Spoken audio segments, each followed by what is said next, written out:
Right, so here she is then, the Ci Carioca, and this is going to be the handover video, so we're just going to round up on the Carioca 656. It's just that secondary point of call to help you memorise how to get on with the motorhome. So access under the bonnet is done by that lever there. Filling up the diesel is behind this catch here, and that is to be done with the driver ignition key. That down there is just your chassis weight plate to prove the weight limits on the vehicle, and your tyre pressures are just there. Now, coming round to the front, once you do lift the bonnet up, what we're going to have under here is access to the points that are connected to the vehicle battery. So that metal bit there is connected to the positive on the vehicle battery, and that's your earth. So if you ever need to charge your vehicle battery, put your red clamp on that one, your black on that one, and it'll start trickle charging or jump starting. Just underneath that circular lid is your air filter. Your oil top up's there, and your dipstick is just there before you go on long journeys, checking your oil. Over here you've got your vehicle coolant, your brake fluid, your steering fluid, and your washer fluid. All nice and accessible there to see.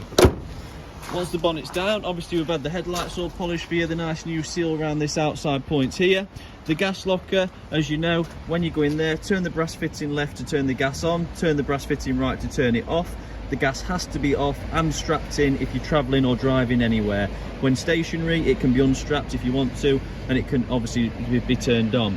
So when we turn up to the campsite for the first time, put the hookup lead in, turn your gas on, and then you've got mains and electric ready to go.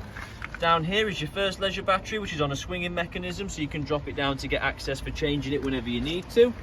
Above the door, you've got a nice gutter in to stop water running over the door and splashing you when you're getting in and out.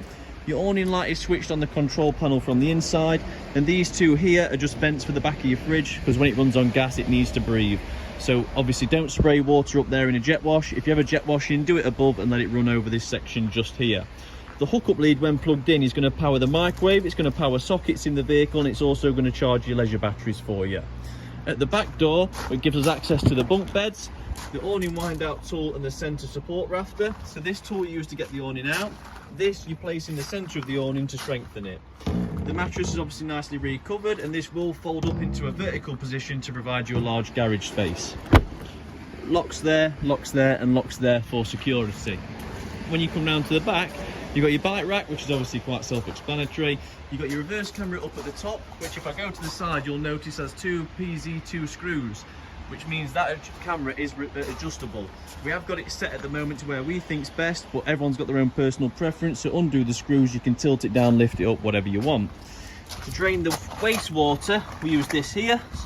So if I open that, we've got a little bit of water in there from the handover, we'll drain off. That's open. If I push it in, that closes it. I'm going to leave it open for the remainder of the video to make sure we've got all the water out of there. When you come round to this side, you've got your secondary access to the rear, and you've also got this little clip here which clips onto there to hold the bed up in position. Now obviously you've got a light switch down at the back, and some storage underneath, nice and accessible. Again, 3 locks, top, middle and bottom, which can also be seen from the outside as well. You know how to empty the cassette toilet with your narrowboat in life, so I'm not going to bore you on the video with that. But all you need to remember is to flush the toilet. The water flush comes off your fresh water, so the only thing you do there is empty the toilet cassette, put your blues back in and shove it back in. Above here is your TV aerial, so when you're inside in that cupboard and you can push that pole up, that's going to push this device up and down to get the best signal. To fill your water up, undo that lock, open this panel up and behind, you twist the blue lid out, and quite literally, hose pipe straight in, turn your hose on. It's got an overflow, so if you left it running for half an hour, it wouldn't flood the inside of your motorhome, it'd only obviously pour out the overflow. But obviously what we can do is when the hose pipe's in and turned on, that's when we go inside on the control panel and click the buttons just to see how much water is in the tanks at any given time. This is your vent for your boiler. Because your boiler and your heater runs on gas, it needs to basically suck oxygen through this tube here. It goes inside, burns with the gas in the boiler, and the exhaust fumes come out the top side here.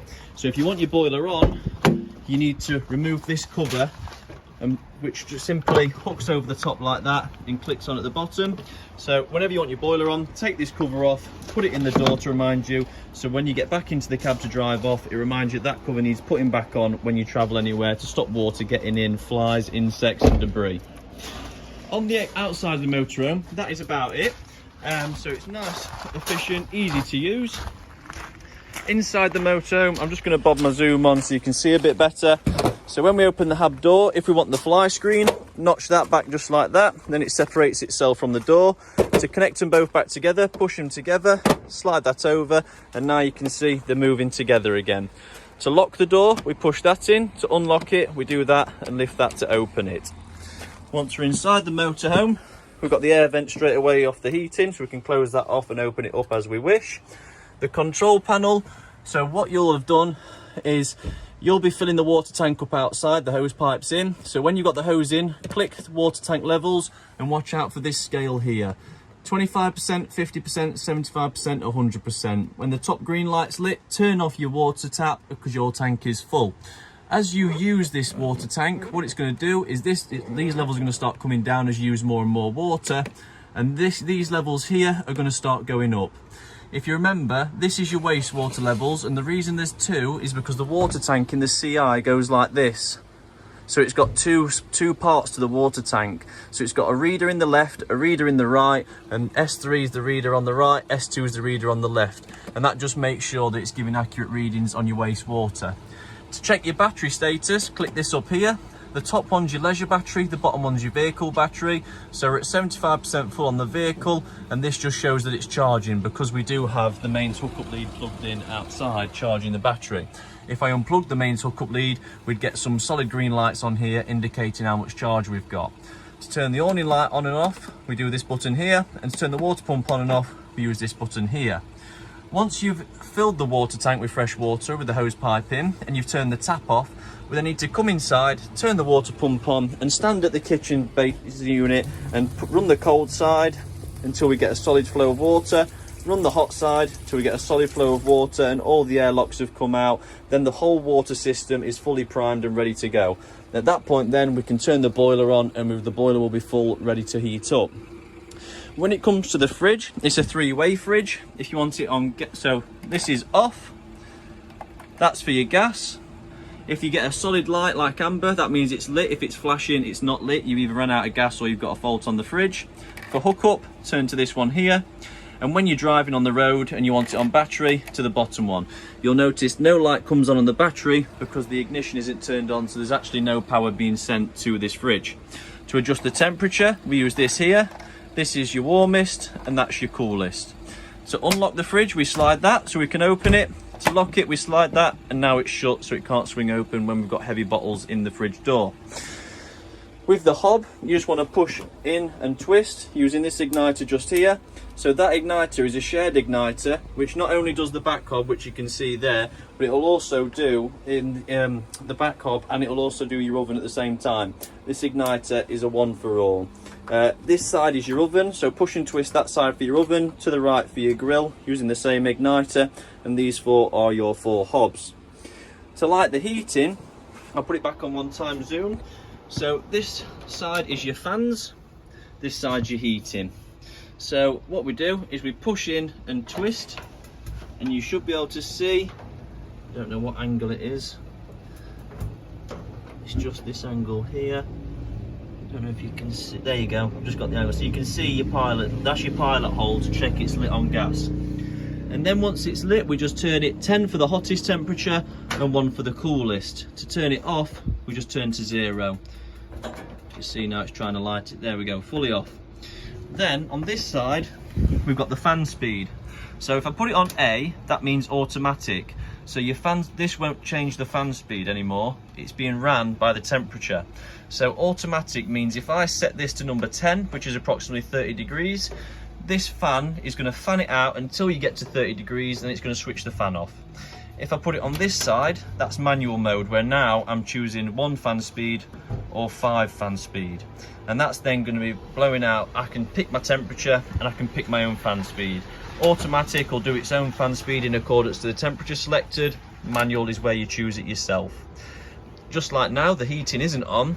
I can just run my fans on without the heating on in summer. So what this is doing, it's sucking in air through here and it's ventilating it all around the motorhome, keeping a nice steady flow of air. These two sockets will only ever work when the vehicle's hooked up and plugged in.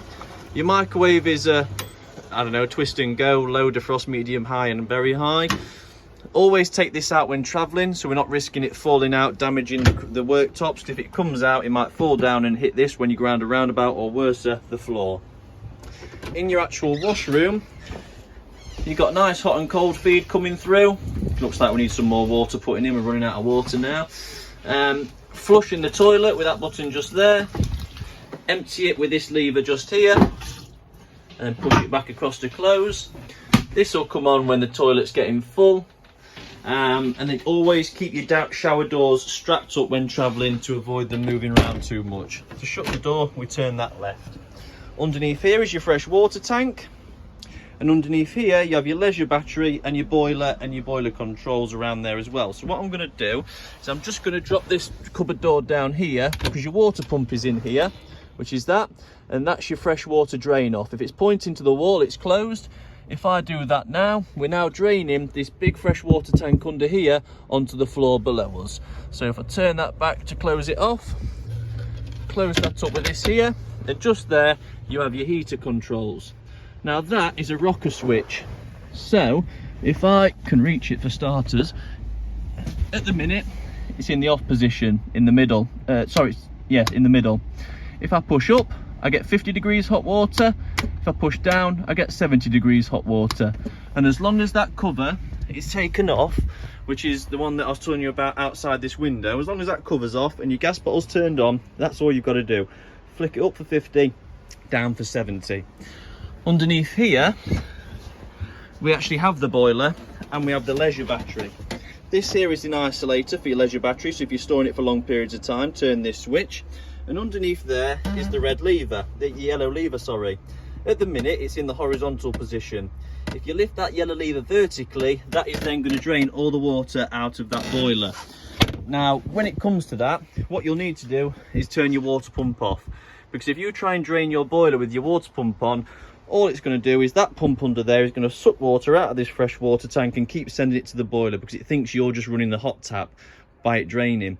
So always make sure to turn your water pump off when draining the boiler. And when we're not using the motorhome for any more than 3 days, we need to lift that yellow tap vertically. We need to pull that big lever at the back of the motorhome to drain the wastewater tank, and we need to twist the blue lever in there and drain the fresh water tank.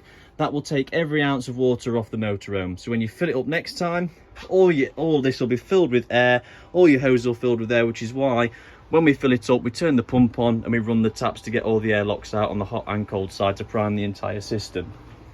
In this cupboard above here, is it this one? Ah, wrong one, it's this one. TV aerial. So that's your solar controller. The flashing means the solar is sending power to this unit. The solid green on the battery side is telling us the leisure battery is charged. We know it's going to do that because we've got the hookup lead in, if you remember. So because it's doing this, the solar panel thinks it's fully charged because it's got mains going through it. If I unhook the solar, that'll go back to flashing and show charging. You don't have to touch that, you just let it do its thing. Same with this. That's the aerial. Cable comes off the aerial into the booster. A black cable goes from the booster all the way to this aerial point just here. So then you'll plug in your TV aerial point and plug your TV aerial into your telly, and that will then get signal from that aerial just there. This is empty. This one here I think is empty as well. The light switch at the base, same with that one in the back, same with this one underneath here, because this one underneath here is exactly the same as the one you have in your overcab, so it's just push on and off. There's one round the corner here which is the same. All that's really left to show you, I'll show you the reverse camera as I get in. You got your carpets and curtains in there in case you want to put a curtain up in the cab in the lower level. And underneath we've got some more storage, just like shoes and bits like that.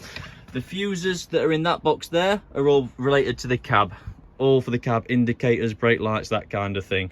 That's nothing to do with the motorhome side of things, it's all cab related. But other than that, matey, I hope you enjoy it. Hopefully this video helps you and you get on the way nice and easy.